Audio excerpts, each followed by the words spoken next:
میں pastor Michael یوراشا ہوں اور میں آپ کو دعوت دیتا ہوں کہ آپ اس چینل کو لائک کریں، شیئر کریں اور سبسکرائب کریں اور نوٹیفیکیشن کے بٹن کو دوبارہ نہ بھولیں تاکہ آپ کو ہماری آنے والی اپڈیٹ ملتی رہے۔ خداوند آپ کو برکت دے۔ چلیں کلام کی طرف بڑھتے ہیں۔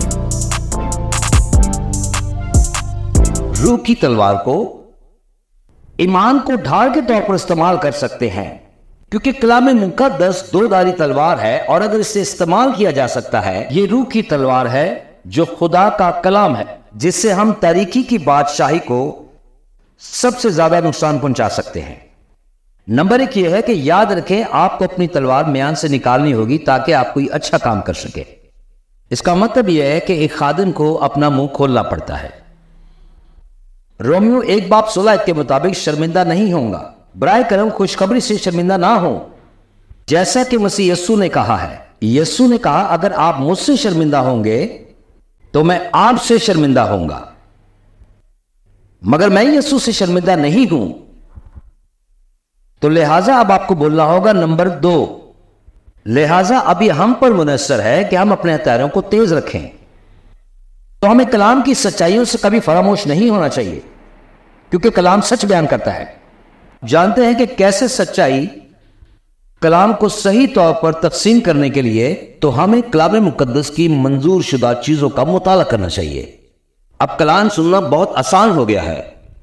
اب ہمارے پاس انٹرنیٹ، یوٹیوب، فیس بک، ٹک ٹاک اور سنیپ چیٹ جیسی سہولت موجود ہے، تو ان تمام سہولیات ہونے کے باوجود اب ہمارے لیے ہسٹری کو دیکھنا، سچائی کو ڈھونڈنا کافی آسان ہو گیا ہے۔ آج جانتے ہیں کہ مولد کیا کہتے ہیں ان چاند ستاروں کے بارے میں، اور وہ اسے سائنس کے ساتھ ملا کر کیسے جھٹلانے کی کوشش کرتے ہیں، تو اس سے خدا اور اس کی بادشاہت کو کوئی فرق نہیں پڑتا۔ اور خدا کے لیے میں آپ سے کہتا ہوں، یہاں تک کہ آپ اس پروگرام کو دیکھ رہے ہیں، مجھے سن رہے ہیں، ایسا نہیں کہ ہر بات پر آپ نے یقین کرنا ہے، بلکہ آپ خود اس کا مطالعہ کریں کہ کیا سچ ہے کیا جھوٹ۔ خداوند نے آپ کو صاحب اختیار بنایا ہے، آپ نے خود دیکھنا ہے۔ آج دنیا کی تعلیمات میں بہت زیادہ تضاد پایا جاتا ہے، جیسے کہ آج اس چرچ میں ہم سروس سے پہلے بات کر رہے تھے، تو کلام مقدس ان باتوں کے لیے ہم سے نشاندہی کرتی ہے کہ ہم نے مسیح یسوع کے پاس اس بات کو لے کر کے کہنا ہے کہ کیا ہم نے تیرے نام سے بدروحوں کو نہ نکالا، کیا ہم نے تیرے نام سے لوگوں کو بپتسمہ نہ دیا، کیا ہم نے تیرے نام کی منادی نہ کی؟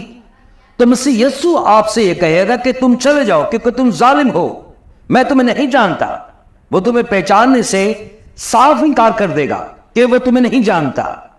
گنوسو یونانی میں جس کا مطلب ہے آدم اور نئی ہوا، یہ کوئی ذہنی علم نہیں ہے، کیونکہ کتنے لوگ جانتے ہیں کہ بہت سارے لوگ ہیں جن کو کسی چیز کا علم ہے۔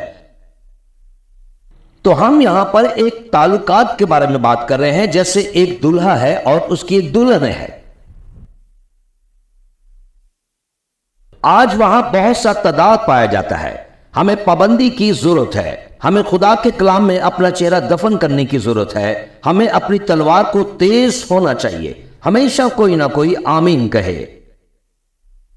او مائی گاڈ، جب ہم جانتے ہیں کہ صحیح طریقے سے اس کے کلام کو تقسیم کریں، جب ہم جانتے ہیں کہ اسے محبت اور شفقت اور عاجزی اور اختیار کے ساتھ کیسے بولنا ہے، بائبل کہتی ہے کہ خدا کا کلام تیز اور طاقتور، زندہ اور توانائی سے بھرا ہوا ہے، کسی بھی دو دھاری تلوار سے زیادہ تیز، جو روح کی تسکین تک پہنچ جاتی ہے۔ تو پالوس ہم سے کہتے ہیں کہ خدا کی پوری بختر پہنو، سچائی کی پٹی، نجات کا ہیلمٹ، صداقت کا سینہ بند، ایمان کی ڈھال، روح کی تلوار، اور پھر وہ ان 3 آیات کے ساتھ بیان کرتا ہے، 3 آیتوں میں بیان کرتا ہے۔ میرے ساتھ آپ حوالہ کھولیں گے افسیوں، میں چاہتا ہوں کہ آج سب مل کر کے آپ اس بات پر دھیان دیں۔ افسیوں 6 باب اور اس کی 18 آیت سے 20 آیت تک پڑھیں گے۔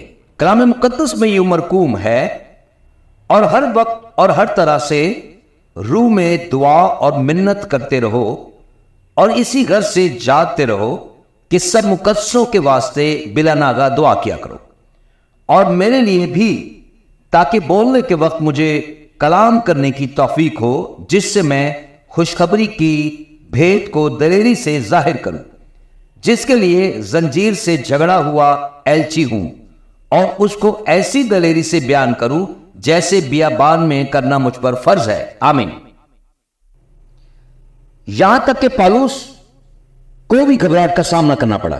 جب پالوس رسول یہ خط لکھ رہے تھے تو آپ جانتے ہیں کہ وہ جیل میں تھے، اور وہ یہ نہیں کہتے کہ اس لیے دعا کرو کہ مجھے اچھا کھانا ملے یا مجھے اچھی سہولتیں ملے، بلکہ وہ ان لوگوں کے لیے دعا کر رہے تھے جو بے سبب یا بے قصور جیل میں قید تھے. ان کے ساتھ وہ ان کی فکر کر رہے تھے کہ وہ چاہتے تھے کہ جیل کے اندر ان کا جو ماحول ہے وہ دعائیا ہو. وہ اپنی کسی ذاتی سہولت کے بارے میں بات نہیں کر رہے،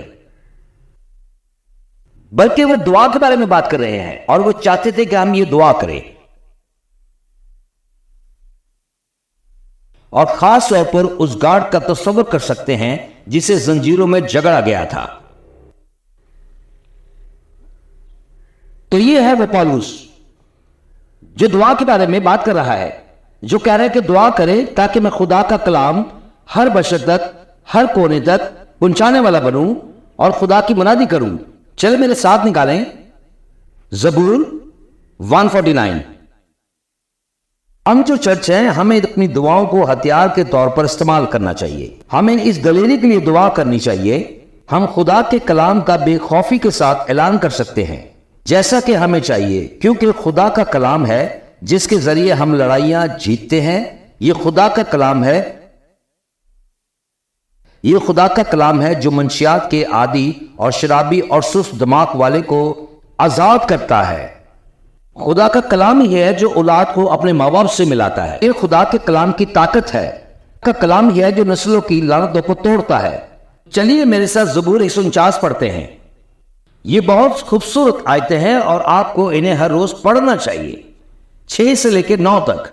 ان کے منہ میں خدا کی تمجید اور ہاتھ میں 2 دھاری تلوار ہو، تاکہ قوموں سے انتقام لیں اور امتوں کو سزا دیں. ان کے بادشاہوں کو زنجیروں سے جھگڑیں اور ان کے سرداروں کو لوہے کی بیڑیاں پہنائیں، تاکہ ان کو وہ سزا دیں جو مرحوم ہیں. اس کے سب مقدسوں کو یہ شرف حاصل ہے، خدا کی حمد کرو. یہ کتنی خوبصورت بات ہے. خداوند کے جلال کے لیے زوردار تھالیاں. اے یہودا کے لوگوں، سب مل کر اس بات کے لیے دعا کریں کہ آج کا کلام ہماری زندگی کو بدلنے کے سبب ٹھہرے. آمین. ہائے، میں پاسٹر مائیکل یورشا ہوں، اور میں امید کرتا ہوں کہ آج آپ نے اس چھوٹے سے پیغام سے بہت برکت پائی ہے، اور میں چاہتا ہوں کہ مسیح کا یہ پیغام پوری دنیا میں پھیلانے کے لیے آپ ہماری مدد کریں. اس چینل کو لائک کریں، شیئر کریں، سبسکرائب کریں اور نوٹیفیکیشن کے بٹن کو پریس کرنا نہ بھولیں. اور آخر میں گزارش کروں گا کہ یہ کلام آپ اپنے دوستوں اور خاندان کے ساتھ بانٹنا نہ بھولیں. یسوع جلد آ رہا ہے. آمین.